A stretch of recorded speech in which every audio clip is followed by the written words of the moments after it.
আসসালামু আলাইকুম রহমতুল্লাহ। যে যেখানে যেভাবেই ভিডিওটা দেখছেন সবাইকে আমার পক্ষ থেকে আন্তরিক মোবারকবাদ জানাচ্ছি।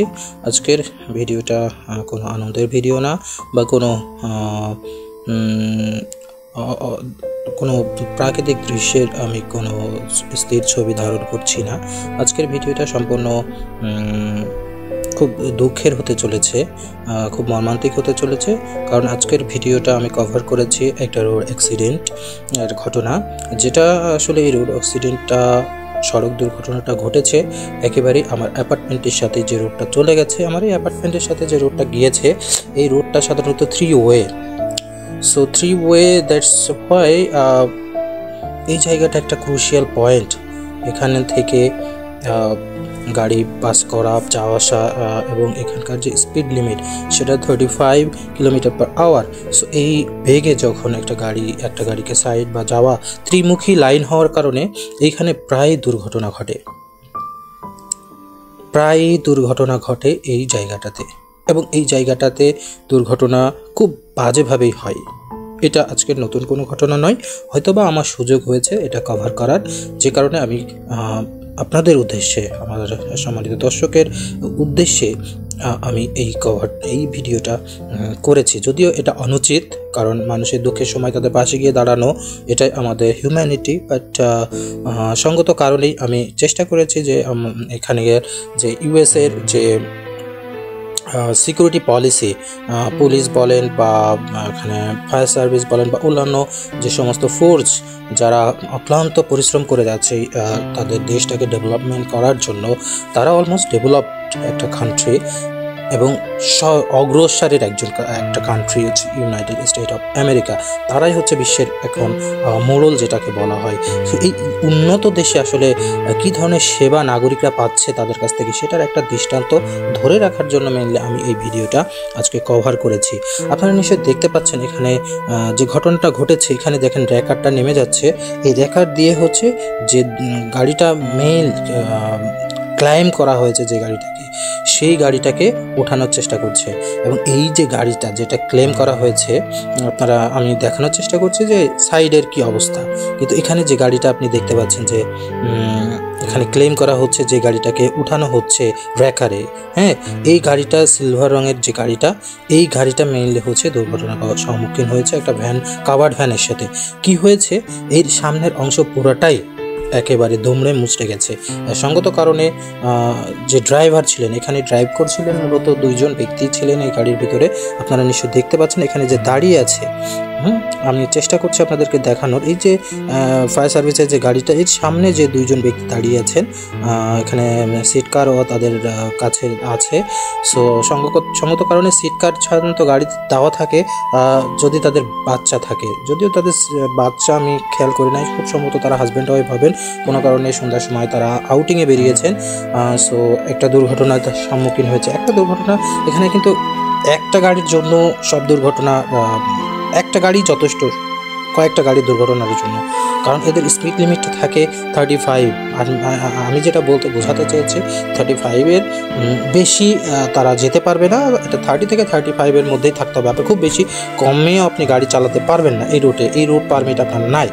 সো 35 কিলোমিটার/আওয়ার এটা কিন্তু অনেক গতিসম্পন্ন আমার কাছে মনে হয়, কারণ এই রোডগুলো প্রচণ্ড, কনস্ট্রাকশনটা এত সুন্দর, এত মসৃণ রোডগুলো। আপনি 35 উঠাইলে গাড়ি মনে করেন যে একেবারে প্লেনের মতো চড়তে থাকে।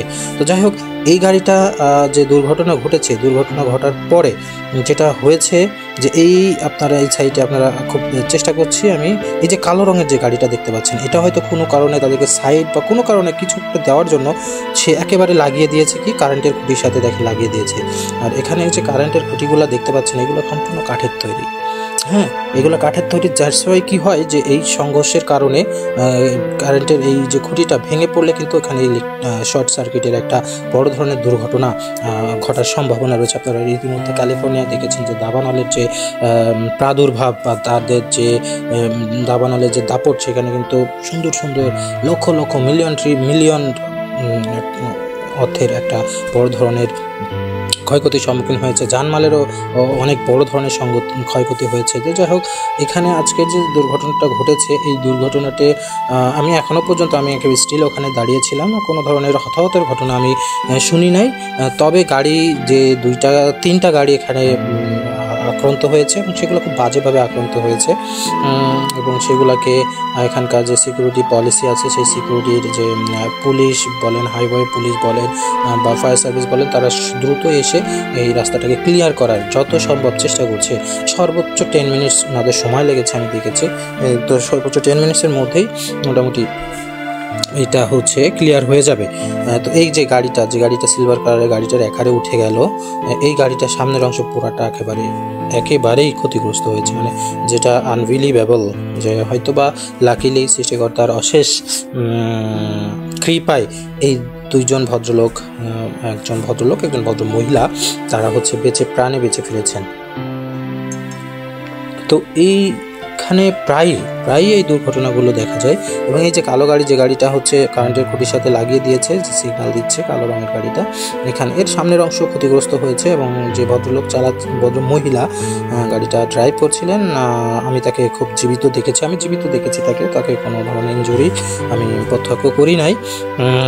আর যে ভদ্রলোক গাড়িটি ড্রাইভ করছিলেন, সিলভার রঙের গাড়িটি, আমিও তাদেরকে খুব একটা ইনজুরিজ দেখি নাই। তবে হ্যাঁ, একটা স্বাভাবিক ব্যথা যেটা ওই মুহূর্তে হয়ে থাকে, সেই ধরনের আমি কিছু প্রত্যক্ষ করেছি। তারা খুঁড়িয়ে হাঁটছিলেন।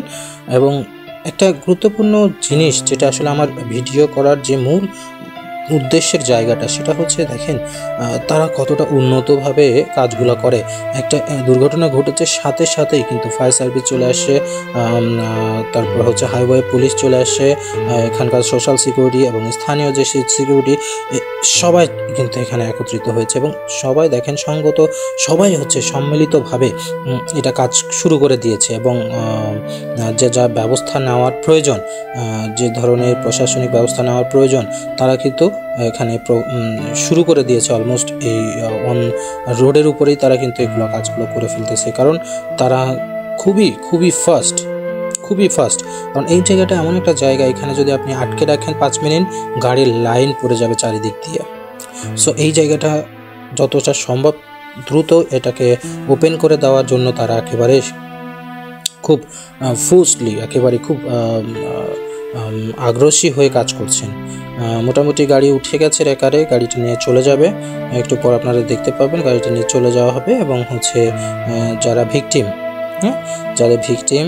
এবং যাকে ক্লেম করা হয়েছে, তার কাছ থেকে মেইনলি পেপারসের মাধ্যমে তাদেরকে অবহিত করা হবে। এবং এখানে একটা বিষয় কি, এখানে আপনার রোড অ্যাক্সিডেন্টগুলো যখন হয়, তখন আপনার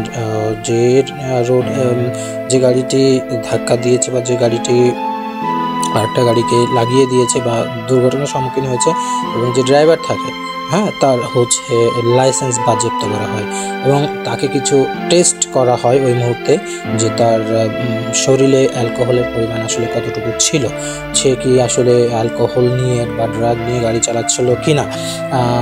একটা মিনিমাম লেভেল আছে, মিনিমাম লেভেল পর্যন্ত আপনি অ্যালকোহল নিয়ে আপনি রোডে ড্রাইভ করতে পারবেন, স্পেশাল কিছু রোড কন্ডিশনে। আপনি যখন পুরোপুরি হাইওয়েতে আপনি গাড়ি ড্রাইভ করবেন, সেখানে 0% অ্যালকোহলের কথা বলা হয়েছে। সো এই অ্যালকোহলিক টেস্টটা তাদেরকে দিতে হবে। যদি কোনো কারণে, সঙ্গত কারণে তাদের লেভেলটা বেশি পায়, সেক্ষেত্রে তাদের লাইসেন্স বাজেয়াপ্ত করা হবে। এবং গাড়ির ইন্স্যুরেন্সের বিষয়টা বলি, এখানে যতটা মানুষ তার থেকে 3 গুণ না, আমি বলবো যে 5 গুণ পরিমাণ গাড়ি এখানে আছে। কারণ এখানে গাড়ির মূল্য একেবারেই খুবই সামান্য।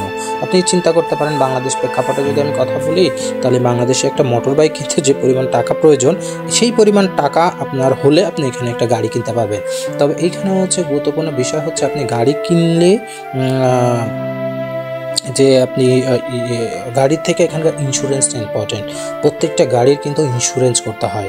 এই ইন্স্যুরেন্সের কথা যদি আসে, ইন্স্যুরেন্সের বিষয়টা হচ্ছে এরকম যে আপনি একটা গাড়িকে আর একটা গাড়িটা অকারণে মানে বিনা কারণে কোনো ভুল নাই একটা গাড়িকে আমি লাগিয়ে দিলেন বা গাড়িটি ক্ষতিগ্রস্ত হলো আপনার গাড়ি দ্বারা, তখন কি হয় আপনার গাড়ির ইন্স্যুরেন্স থেকে টাকা বা ডলার কেটে নিয়ে সেই গাড়ি রিপেয়ার করতে যত পরিমাণে খরচ হবে সেটা আপনার ইন্স্যুরেন্স থেকে কিন্তু কভার করা নিয়ে নেওয়া হবে। সো এইটা হচ্ছে একটা বড় ধরনের বেনিফিট যদি আমি বলি। আর হচ্ছে এখানকার গাড়ির দাম খুবই অল্প সীমিত থাকার কারণে